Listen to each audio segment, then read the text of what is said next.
Hello everyone, Richard Lewis here. It's another video, and I'm kind of a little bit depressed to be having to make this one, honestly. It's not something that gives me a good feeling. I'm kind of a little bit exasperated, a little bit exhausted. This has been going on for a while, and it's something that we're really going to have to talk about, and it's kind of the big picture starting to become apparent as of today.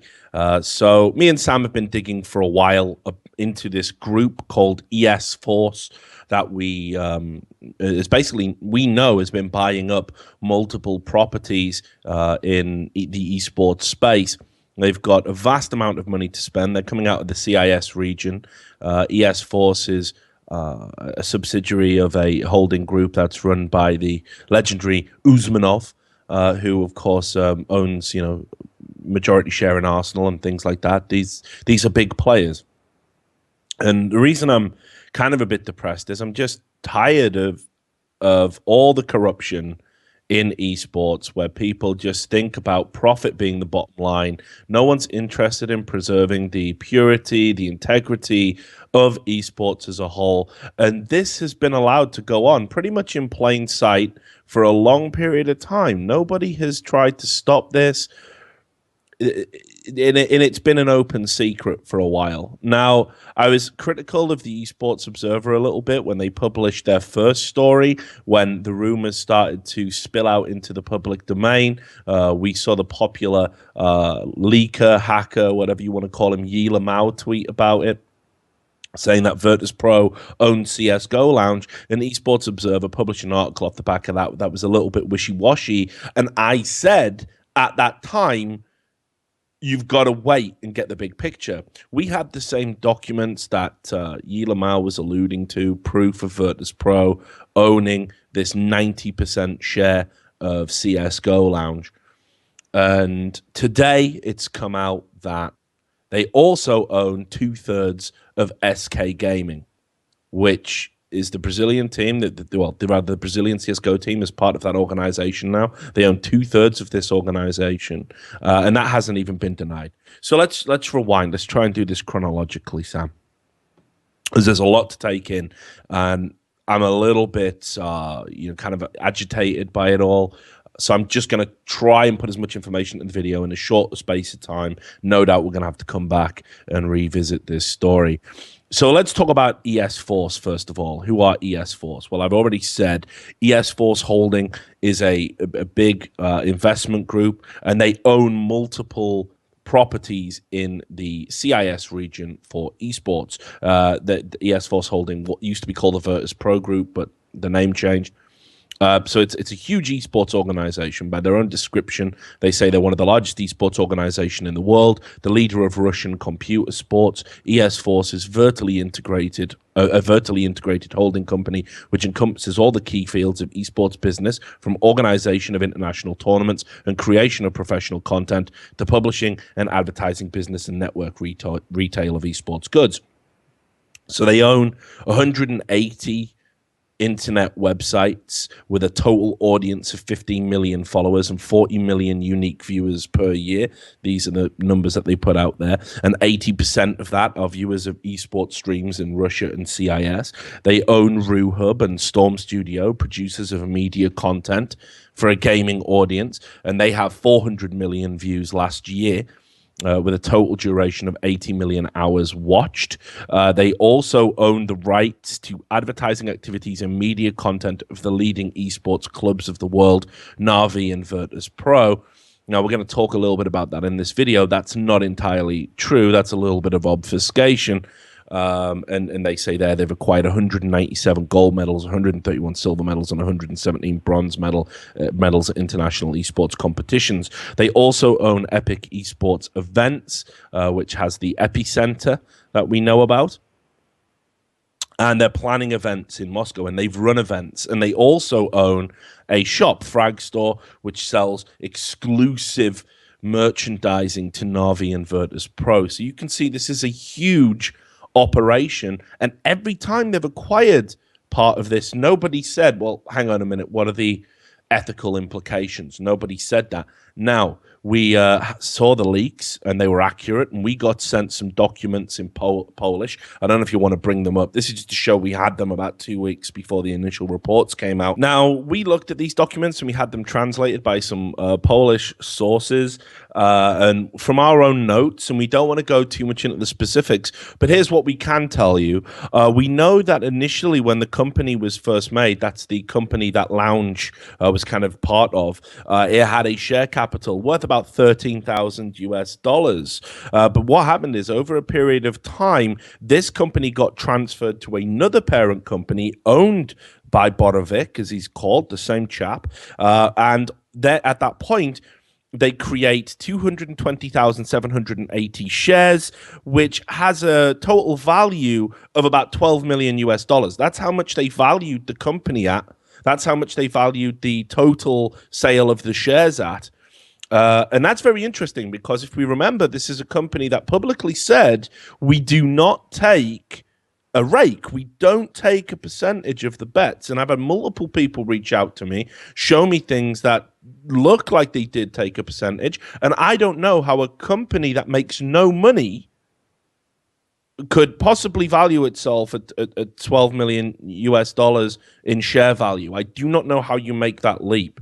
So this was confirmed in the Esports Observer report that about this 90% ownership. We get a rough idea of valuation here. Now, we talked about this very briefly at the time, but just to underline it, okay, CSGO Lounge is obviously a betting site. Having an organization that owns a team and owns a betting site simultaneously is a serious problem. This wouldn't happen in any other sport, and this is a big issue. Now, it seems that CSGO Lounge has subsequently died, that ESForce have wasted their money, that they've bought this dud. Because we've also reported in our other video in this channel, CSGO Lounge is dead, and CSGO Lounge announced that they would be ceasing skins betting, that they would stop doing that they would continue to function as a trading site, and they would also bring in some new features coming soon. To me, it sounds like the site's just fucked. It'll probably just be a splash page for a bunch of bullshit content and be absorbed into this portfolio of all of these other websites that they own. And obviously, ESForce can afford to take a loss, but this is a loss that did cost them millions. I don't know if we'll ever get to the conclusion of determining whether or not this kind of ownership was ethical or not. But just to skip to the end, it's totally unethical. It's completely unethical. This should never have been allowed to happen. And, you know, it's kind of moot now, but it's still important to look at people's intentions. So today we get ESForce. Again, and this is Virtus.pro's parent company, ESForce Holding, is a majority shareholder in SK Gaming. Now, I alluded to the fact that this organization had been looking to go around and buy up other teams. Now, what I couldn't believe is that in this Esports Observer report, SK Gaming would admit to it. They would literally admit this in public. I was thinking we'd have to catch them out. I was looking for documents. I can't believe that Esports Observer literally, messaged SK Gaming, and they're like, yeah, they do. They do own 2/3 of us. What's the problem? Because it's a huge fucking problem. So let's just summarize this report. The Esports Observer acquired a document of the German Business Register which lists a company called Crystal 195, run by Alexander Muller, managing director of SK Gaming. Crystal 195 was set up as a shelf company by VRB Vorratsgesellschaften. Apologies if I've mangled the pronunciation there. A Berlin-based law firm specializing in this specific area. It was founded on June 17, 2015, with the purpose of managing private capital. And then you can see here, on June 21st, 2016, the purpose of the shelf company was changed to the management and backing of one or multiple online and offline gaming teams, alongside the change of its chief executive over to Alexander Muller. The only shareholder listed in its operating agreement is the aforementioned ESForce Holding, which holds the total share capital of 25,000 euros, the minimum needed to set up the legal structure of an LLC in Germany.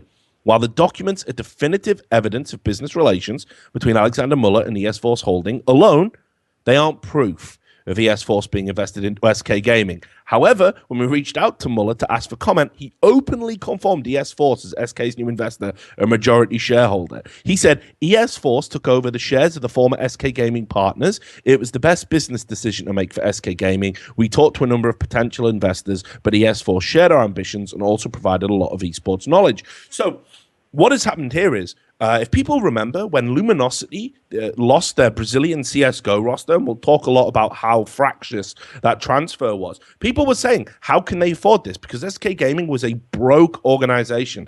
SK Gaming was artificially given relevance by its ties to some of the old school organizations in the space.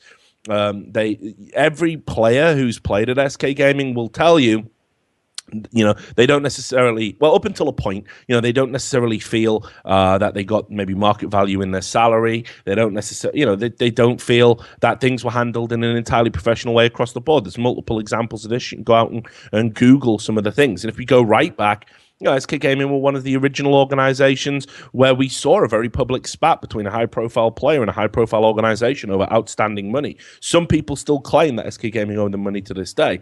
So I was very surprised when we got wind of the CSGO team that is the best in the world right now were moving to SK Gaming. I couldn't believe that they would be able to finance such a thing. Now I think we can safely say we know how it was financed. It was financed because of this ESForce holding, purchasing shares and giving them this huge financial push. Now, we'll definitely talk about this a little bit more as well, but do you remember who the shareholder people were, Sam? Sorry, again, you barely spoke, mate. No, I'm having a ramble. But it was Ralph Reichart, obviously. Mm-hmm. One of the founders of ESL, also one of the SK gaming founders as well. So you remember when he low-key announced that he'd sold his shares? Well, again, we now know where those shares got sold to. So just keep that in your back of your mind while we go into this. So we can say absolutely now that this is proof, because they've admitted it, that SK Gaming and Virtus Pro have the same financial people. The people that fund the organization, the people that own the organization are the same. The money flows from the same people. And that is just, again, conflict of interest 101. These teams both compete in leagues. These teams both compete against each other. You can't have a situation where ownership of two teams that compete in a space is going to be allowed. You cannot do that. It lends itself to too many questions. Now, when Esports Observer put it to Muller that this was a conflict of interest, he said, I understand the public wants to take a closer look, but in all seriousness, does anyone really believe that born competitors like Fallen or Neo would ever even consider not playing to the best of their abilities because someone tells them to? That isn't an excuse. No one's saying they throw a game, but here's the thing. Bigger sports stars than them have been forced into throwing matches when special interests and criminal interests get associated with things. I don't know where the ESForce money's coming from. I don't know how clean it is. Here's what I do know, though. If people control your livelihood, they can come to you and make a very compelling argument that you need to do something unethical. And I'm not saying that would happen. I'm not accusing anybody of doing this. But again, it's like you said in our last video, Sam. If anybody can theorize that this could happen, if anybody can ask the question, it shows that the infrastructure is fucked. And it shouldn't be happening. So this is a huge deal. And every league organizer has to take a stand. And it puts WISA in a very interesting light now. And again, we're going to get into that at the end of the video. But this is a big deal. SK Gaming, Virtus Pro, owned by the same people, not a little piece of the pie, majority ownership, 2/3. Okay? So let's just talk about precedent when it comes to ownership in esports. Now, some of you, only some, I imagine some of you are new and and maybe you didn't catch this story or you didn't follow other esports, but there was a thing called the Good Game Agency. This was basically Alex Garfield's brainchild. Alex Garfield is the founder of the esports organization Evil Geniuses. He's somebody who's been in the space for a long, long time. He's somebody who's made a lot of money. He turned North America into one of the most successful esports brand. Turned Evil Geniuses into one of the most successful brands in North America. This is a guy who, achieved great things. Whatever you think about how he did them. So, GGA were posing as an agency. Okay, they were posing, and I wrote this article. I'll give you a little link to it. Actually, I wrote it when I was at the Daily Dot, back when I was doing the journalism thing in print. And this was revolved around Twitch bought the Good Game Agency. And it was inexplicable to me why they would do this. They didn't need an agency. They certainly don't need that.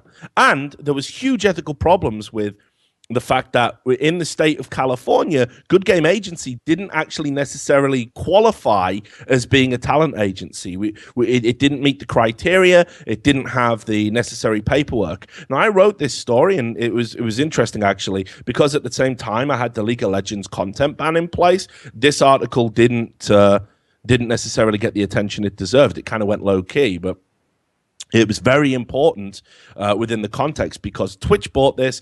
Twitch were meant to be this independent body. They bought an organization that represented multiple teams. Now, those multiple teams, Evil Geniuses, Alliance, Team Secret, they were all under the banner of the GGA.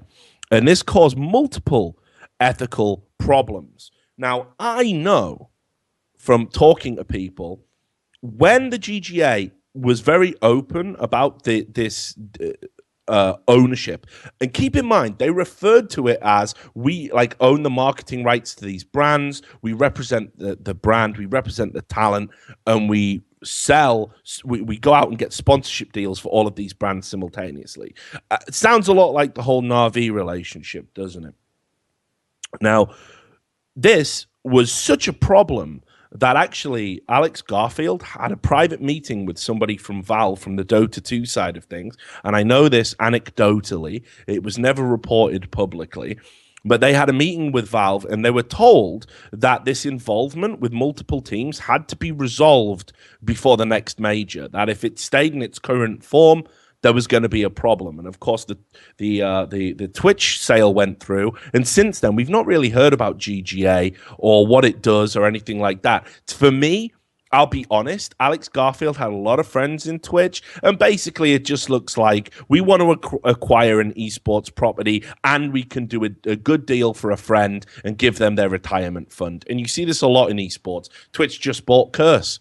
Which, if you remember, Riot, after having loads of clashes with them over software they were implementing, they invested in them as well and gave them millions. There's a lot of cronyism in esports, and there's a lot of high-value cronyism in esports. And even companies that you're like, hey, they're good guys, right? They engage in it, and you see it all the time. So, I think that's probably what went on, if we're being honest about it. I'm sure everybody would dispute that and try and portray the acquisition of GGA as a good thing. I don't see what it did for Twitch. I certainly see what it did for Alex Garfield's bank balance. Anyway, I never thought I'd be saying this. I never thought I'd be making this argument on a video. But literally, here's an example of where Riot Games got it absolutely right. I was saying this at the time, so it's not just a conclusion I've arrived at. Riot do occasionally do things that preserve competitive integrity that other league and tournament organizers, and it seems at times some other developers don't do. And Riot Games had obviously the LCS in place, and we had Evil Geniuses and Alliance, both under this GGA banner. And they were competing in the LCS, and they were doing it in different regions, but that wasn't the point. It was League of Legends had a rule that this was not acceptable, because obviously if you went to a Worlds tournament or one of the invitationals and you played each other, there could be this allegation of match fixing, collusion. It creates too many problems. So you've got to have very clear barriers about who owns what. And this is what they did. They brought in this rule where they made it incredibly clear that any ties whatsoever, and there's the link again, Sam, any ties whatsoever between teams would result in the teams basically being removed. So, and here's what they said then. And again, full credit to Riot. These were two hugely popular teams.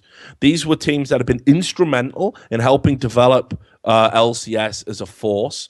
And they took this decision arguably to the detriment of the strength of their own product to preserve competitive integrity. And they said selling sponsorships on behalf of an LCS organization can give a third party some degree of influence over a team, but we think that is much less impactful than owning the rights to the branding that a team competes under. Having one party able to control both the team's relationship with its sponsors and have the leverage to cut the team off from the brand it plays under is where we draw the line. We're also concerned that a single individual, organization, or legal entity owning multiple team brands creates conflicts of interests for reasons similar to why owning multiple LCS teams does. None of these trends are good for competitive integrity or the long-term health of the league. As a result, we're instituting a new policy to better distinguish between owners and those who sell sponsorships for LCS teams. And the upshot of that, and I won't bore you reading all of the bump because Riot do tend to be a little bit verbose, was we ended up with Winter Fox and Elements coming out of that, and Alex Garfield kind of had to take that backward step and be like, nah, look, these guys definitely run the organization, and the people who ran the organizations got an improved that they had more autonomy from what I know behind the scenes than other people would have liked, but that was necessary for them to exist within the LCS, and the LCS is the big show, so that's what they had to do. And that's why we ended up with Winter Fox and the terrible branding of Elements, which was really fucking embarrassing. And their announcement sounded like the fucking script from a Captain Planet cartoon. So we've seen another developer that has a league really put their foot down over this. And that's just over branding and marketing rights, which we know is what ESForce are openly saying they have with Na'Vi as well. So now there's a third team in the mix for this horrible cauldron of conflict of interests. Now, I don't follow. Actually, before we even get into that, here's the next bit. This is also important. There's also seems to be a precedent in the CS:GO space. There is a Reddit post here which talks about Luminosity, and you can see here what they say about they wanted to have two teams. So I'll just read you. This is the manager, Buyaka, the owner of Luminosity Gaming. That's his gamer name. And he says, right, first off, the guys are sitting behind me right now. I didn't drop them at all. I still pay them until we can find a new home for them. They're just switching brands. We are not a big, rich organization, and money does not grow on trees. We can only go on so long with no results. We gave them everything they ever asked for: gaming house, roster changes, equipment, etc. We were all in it together and tried very hard to get results. This is not what we wanted to do or had planned. We signed Keyed because we wanted to help support them and grow and offer things that they weren't receiving previously. We signed Keyed with the intention of having two teams, and were told by the powers that be that owning two teams is against the rules, similar to League of Legends. This was a surprise to us because we'd seen LDLC, White and Blue, Evil Geniuses, etc. We were given literally days to solve this. We discussed it among the team and decided that this was the best decision for all parties involved.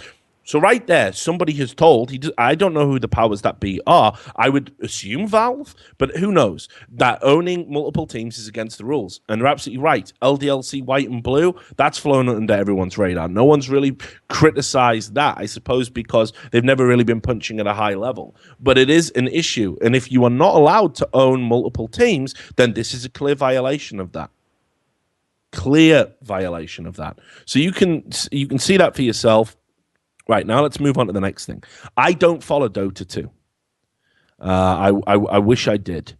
I wish I did now. Not because of the game, certainly not because of the community, but a lot of these ties between Virtus Pro, Na'Vi, ESForce, and all this other bullshit has been there in plain sight in the Dota 2 community, and no one seems to care, Sam. No one seems to give a fuck. I don't understand why. Nobody's asked for him yet. Yeah, this but isn't why? even like secretly hidden. This is plain as fucking day. So I just want to put this into the mix. Like, obviously, we had a look at the Na'vi paperwork as well. Here's what I can tell you without revealing too much. Na'vi have always been this kind of, private entity. Well, in October 2015, they made some shares. They made shares. And, where do those shares end up? Who's got them? Well, we don't know that yet, right? But obviously, for any bill of sale of shares, there's a bill of sales document. So we're tracking that down.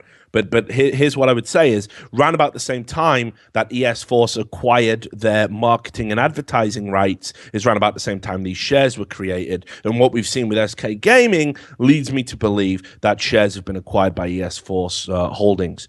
Again, that's a theory I'm working on. That's the hunch I've got. I think it's a bit more complex than just, oh, hey, like we're all good friends. Now, there was a video interview, and again, you can probably just play this in the background if you want while I'm talking over it. And this is with the guy, the CEO, founder of the Virtus Pro group, and called Sneg, right? Which is a wonderful sounding name, isn't it? Snag. Yeah, Sneg One for the nation. Snag One. And this was an interview that he did, and they're talking a lot about Dota 2 stuff. And obviously, I don't follow Dota 2. I don't know about Dota 2, but you can see in this interview at 1848.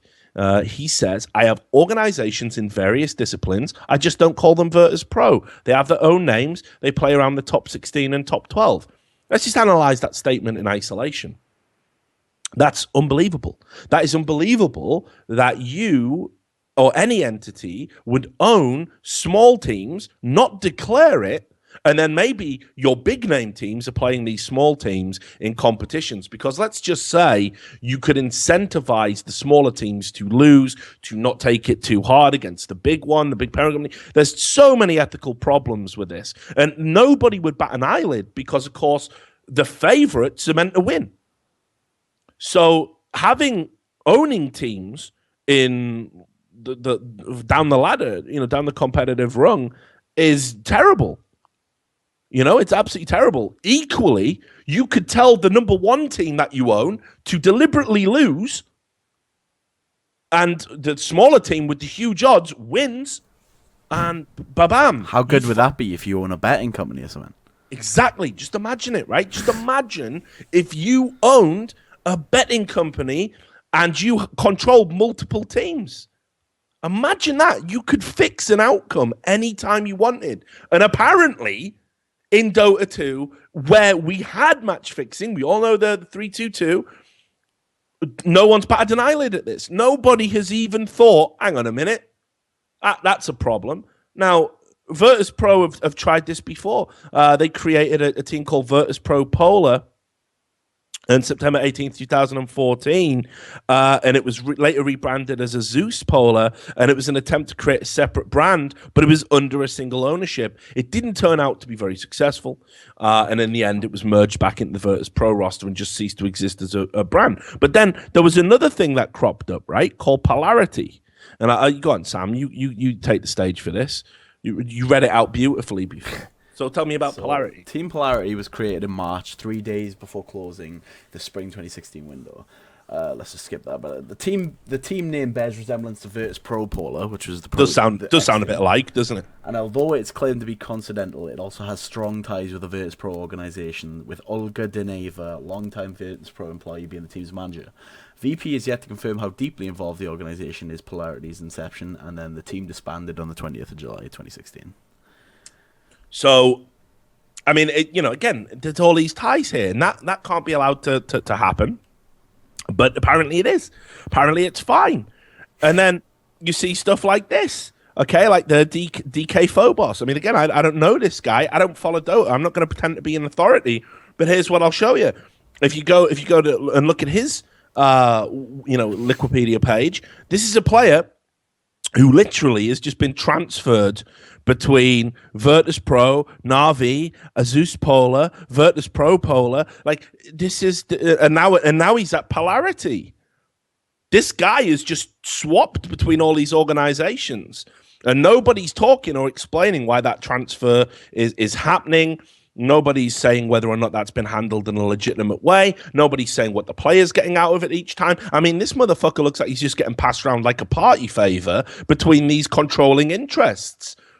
And that's got to be looked at. That's got to be talked about. That's not helping player fucking rights at all. And this is the example of the unethical, weird bullshit that could happen. Like, let's say, for example, I don't know, Virtus Pro are playing a event in Russia, and SK Gaming, they're not going to play in it. And, Virtus Pro, well, we need some stand-ins. Okay, well, all of a sudden, we've got Cold Zero and everyone else coming over, and they act as stand-ins, and they go and win that tournament, and then they just give them back over. Well, where's the competitive integrity in that? That's ridiculous. This is absolutely got to be looked at. So there's that. And then, okay, fine, right? Ignore all of that for a moment. This blew my fucking mind, Sam. This blew my mind. There's something called D2CL, which is the Dota 2 Champions League, right? And this is a joint project between Virtus Pro and Na'Vi. They ran a league. and they competed in it. These two organizations that look like they're owned by the same financial men ran a fucking league and played in it. And who sponsored that league, Sam? Good old Dota 2 Lounge, mate. But not just them. No. Not just them. Not just them. E-gaming bets. And who are e-gaming bets, Sam? Well, let's have a look at this. The HLTV fucking report here. And again, remember, HLTV, they've said we don't really report on this stuff. Bit weird that this made the cut, but whatever. I'm not going to criticize HLTV on this. You'll find out why in just a second. 'Cause we buried the hatchet, me and Nomad. We're going to be friends now. But look at this, right? Virtus Pro partner with e-gaming bets. So this is Russian esports organization Virtus Pro have partnered with e-gaming bets, a bookmaker for esports that has lately ventured into partnerships with competitive teams. So it's not just CS:GO Lounge, mate. E-gaming bets, right? So there you go. So and they sponsored this league, right? Mm-hmm. Okay. So e-gaming bets, but hang on, aren't e-gaming bets also partnered with Na'Vi? Of course. Have you got that there, mate? Yeah, I'll get it. Right. So hang on a minute, right? So this isn't just skins betting now. This is money betting. This is a bookmaker that was named as one of the most fucking, as one of the most sort of profitable for its region in a recent report where we were talking about the growth of esports betting. Boom. They partner with two teams. Right, so let's just look at the fucking structure here from the top down. You have a holding company that owns a team, possibly owns another team, very much looks like they do, certainly has business ties with them. They have decided to pair up and run a league together, which they compete in, and they own not just a skins betting site, but they're also running a fucking esports book for money as well. Correct. So. And has honestly nobody looked at that and thought, well, that's problematic. That might cause a bit of a stink down the road. Apparently not. No one gives a fuck. No one cares. And that's ridiculous. And if you look at these results, and again, here's what I've got to say here, right? Na'Vi and Virtus Pro, when they've been playing in those leagues, look, and I understand enough about Dota 2 to know that it's competitive and upsets can happen. It's a very deep and layered game. You know, I get all that, right? Like, and, you know, it's incredibly balanced right now. You know, I totally get it, right? Like, you know, whatever you fucking think about me in the Dota 2 community, right? Like, you know, I understand how good the fucking game is. I just hate the fucking community that never shut up about it, you know? So, like, here's the thing, right? There were fucking weird results surrounding those teams. And again, look, upsets happen, right? It's Dota 2. It's one of the great things. But, you know, like, when you have this infrastructure where you own the league, you own the teams, you own the betting sites, how are we ever going to spot a fix? How would we ever spot a fix in that structure? You never could. Now, on that same video interview, if you want to bring it back up, 1950 in the interview, he is asked to clarify this is Sneg, of course, asked to clarify the relationship between Virtus Pro and Na'Vi. And he says, we help each other a lot and have some mutual business. It's not a global project yet, but we already have, for example, Frag Store, the internet store, which sell exclusively Na'Vi and VP merchandise. We have mutual studios, everything but teams. Teams are separate, yes. So everything but teams, they're in cahoots over. Everything, just not the teams. No, can't share the players. Like, if we could, we would, but we can't. Teams are separate, yes. There is a game, managers that have their tasks, they fight for players, do their best and stuff, but it is not an obstacle for me to work with the Na'Vi owner towards the development of esports and CIS.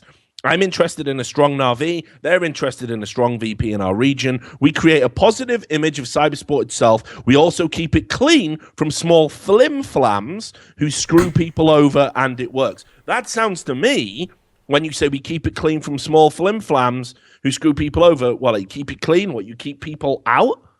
Like, what does that mean exactly? You know, look, I like to think I keep the industry clean, you know, but how do you do that? As two organizations that have a partnership, how do you do that? How does that work? You know, do you warn people off? How does that work? So Classic line as well. After that, which one?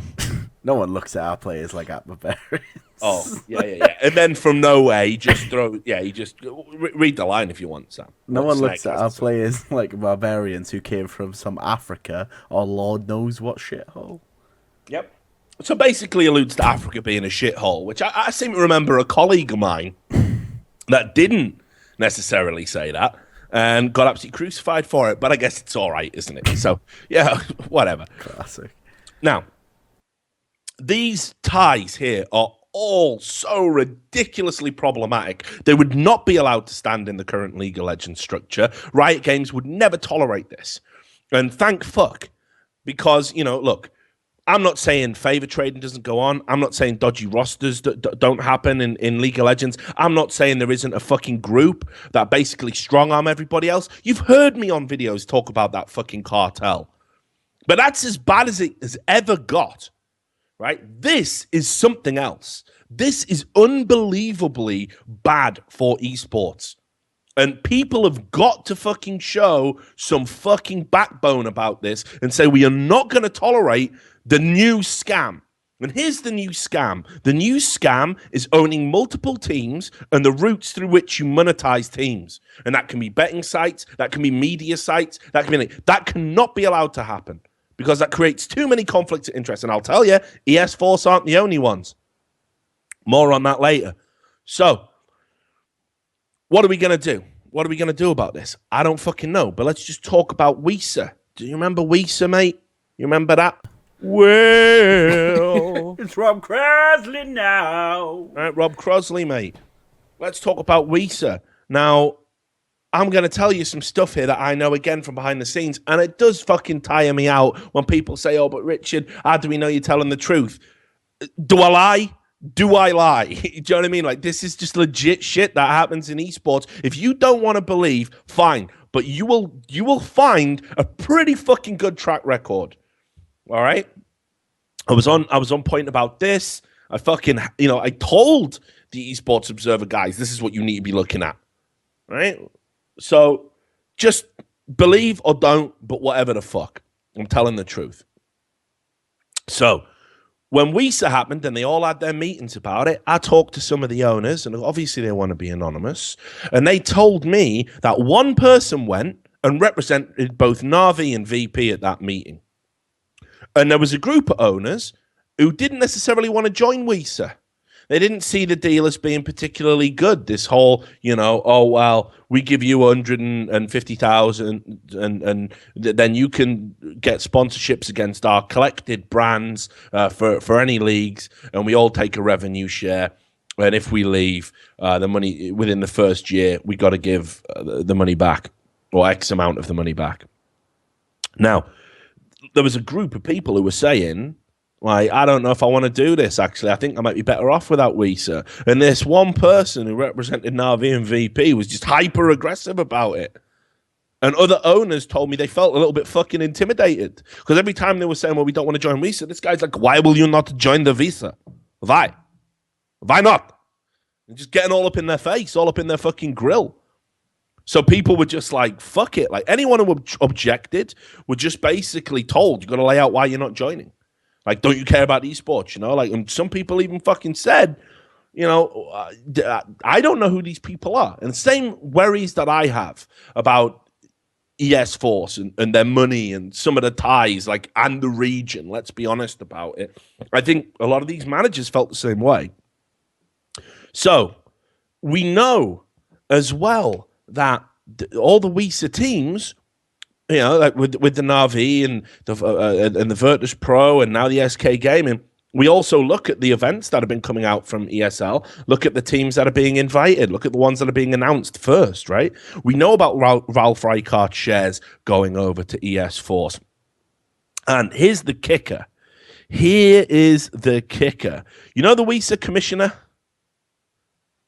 Let me just bring his name up because I don't want to mispronounce it. Was it Fringuelli? Yeah, Pietro Fringuelli, the Weezer commissioner. Now we know his background, right? He was a lawyer. He worked for a very prominent German law firm that did all this fucking legal work for ESL. Fuck knows what, because that was never declared. All right. No, but now he was the commissioner for Weezer on the grounds that he is independent. Definitely isn't. Has done business with ESL. That right there is not being independent. But anyway, Pietro Fringuelli was the fucking dude who brokered the fucking deal between Luminosity and SK. Well, not brokered it. He was the intermediary because it was very fractious. Remember, fucking Luminosity were not happy about it. SK Gaming weren't happy about it. It created all those problems. And Pietro Fringuelli was the guy who acted as the intermediary. So, hang on a minute. Where the fuck does that fit in? Weezer, ESForce, all of this shit. I'm telling you guys, this is a fucking problem. We are at critical mass. We're still reeling from the gambling scandal, and now we've got to go in and fucking face this. And somebody has got to stand up for fucking ethics. And I don't mean a guy ranting on a YouTube video. I'm talking about a company. I'm talking about somebody that organizes these tournaments. I'm talking about Valve. Somebody's got to say, do you know what? Owning multiple teams, while you own gambling sites, while you own all this other stuff, it can't be allowed to happen. Or it's pointless. The whole game is fucking pointless. This is potentially apocalyptic. We'll recover from the gambling bullshit, but this is apocalyptic. This cuts to the fucking bone of what sports is meant to be about. It's about integrity. You have to be able to believe and have confidence that there's money men aren't pulling the strings, that the games are legit. Not just manufactured for somebody else's profit. And you can't do that when one party owns multiple teams. There'll always be that question in the back of your mind. And the signs have all been there, and everyone's just like, well, no one would ever do that, would they? No one would ever do that. But I'm telling you, look at your history in sports. People do that, and fucking worse. Look at Italian soccer in Serie A. It can happen, and it will happen. We don't have any of the defenses. We don't have ombudsmen. We don't have governing bodies. This is still the Wild West. We've taken our first tentative steps towards civilizing esports, and we're going to let this happen? Seriously, if you're a tournament organizer right now and you're going to allow corporate entities to own multiple teams, you've got fucking problems. Your priorities are all out of fucking whack. Somebody has got to stand up and say no. Somebody. And I don't know who's going to be first, because nobody wants to disrupt the status quo in esports, but I'm tired of it, dude. I can't keep watching this happen. I cannot see esports reduced to a fucking conduit for somebody else's personal gain. It's meant to be bigger than that. We've been beating our chest all through the end of 2015 and 2016, saying how we're legit, we arrived, we're a real sport, we're a growth industry. Shit like this is unbelievable. It's textbook, basic, grasping greed. It's nonsense that this could happen. It couldn't happen. now in any other mainstream sport. It wouldn't be allowed. And if we want to be able to say, moving forward, that we are legit, we've got to start acting legit. So I don't know, dude. I don't even know where the fuck this goes. All I know is somebody's got to step the fuck up and say, do you know what? This has got to stop. People have got to start divesting themselves of their ownership. People have got to start saying what they own. Instead of finding out because of clandestine shit, they said the wrong thing to the wrong person at an after party. Every tournament, every league should say, we need to know who owns you. Up front, they do. It's good enough for the Premier League. We got to get to a fucking better place, and we got to do it soon. Because I'm telling you, this is going to set the industry back. It's going to be one fixed game. It's going to be one bullshit corporate influence of something that undercuts the integrity, and we're not going to know about it at the time. People will ask questions, people will scratch their head, but there won't be any evidence, but it'll come out 2 years later, and then everything's going to unravel, and we're going to say it was all a lie. We were all just entertained by a fucking lie. And if that happens, no game survives that. Go ask people who followed Brood War. It doesn't survive it. So yeah, just, I don't know. I don't even know where the fuck I'm going with that rant.